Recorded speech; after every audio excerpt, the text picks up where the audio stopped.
Gjormi është krenaria këtu në krajinën tonë, flet historia e Vlorës, historia e Shqipërisë, historia e luftës së 20-s, e luftës 41-44. Për Gjormin gjithashtu flet dhe historia e Partisë Demokratike.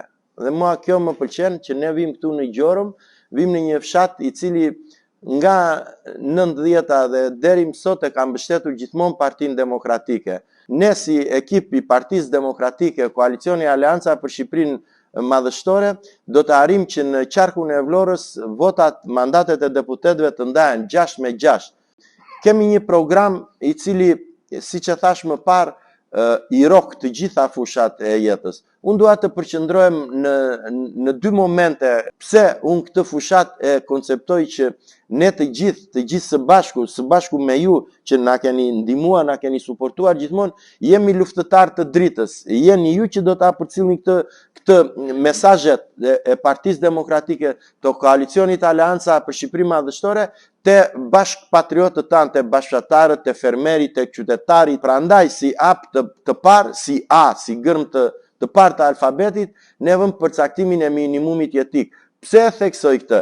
Pse automatikisht minimumi jetik 200 euro bën që dhe pensioni më i vogël do jetë 200 euro.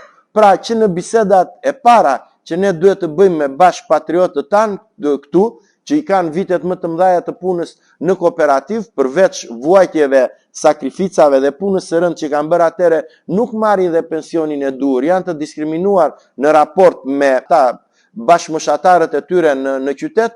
Ne themi që pensioni minimal do jetë 200 euro, pensioni më i vogël i kooperativës, dhe ata që nuk kanë letra. Për mos folur, pensionet e tjera që do jenë plus 20% mbi këtë 200 euro dhe që do vazhdon vëmendja tek individi, vazhdon vëmendja tek familja, vazhdon vëmendja tek fermeri. Dhe ne do kemi një suport të padiskutueshëm për të gjithë fermerët në mbështetje të fidanëve që ata mbjellin edhe të krerëve të bagtive. Dhe në rast se sot po e jap këtë shifër, se është shifër e lehtë, është 0.5% e shpenzimeve buxhetore, pra është 31 milion euro.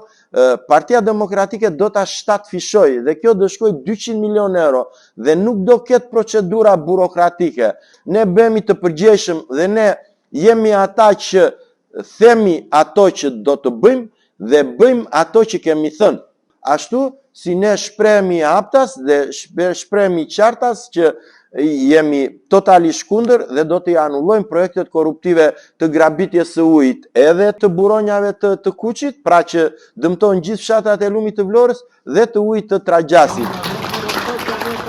Plotësuar atë puzzle-in për të qenë një ekip konkurrues përpara qytetarëve vlonjat, qytetarëve të Selenicës, patjetër edhe këtu në Gjorëm, për të marrë mbështetje maksimale dhe për ta bërë Partinë Demokratike sërish fituese. Për të bërë Partinë Demokratike sërish fituese, duke pasur si pikë synim që të bëjmë me një ekip dhe me një qeverisje për qytetarët sërish Shqipërinë të madhe. 1 milion qytetarë cilët janë larguar nga Shqipëria dhe kjo është një hemoragji e madhe e cila shkakton një plagë të madhe ekonomike edhe sociale.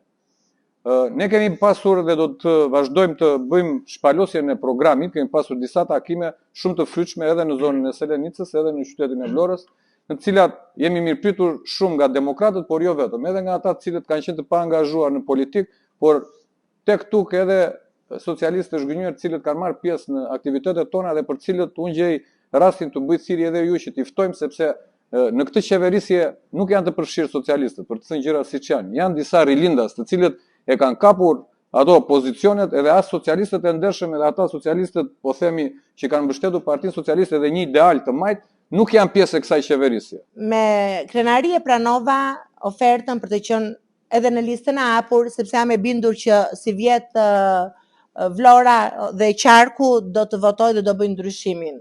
Do të votoj dhe do të fitoj më tepër se 4 deputetë e listës së mbyllur dhe ne dim t'ja dalim se kemi dhënë prova.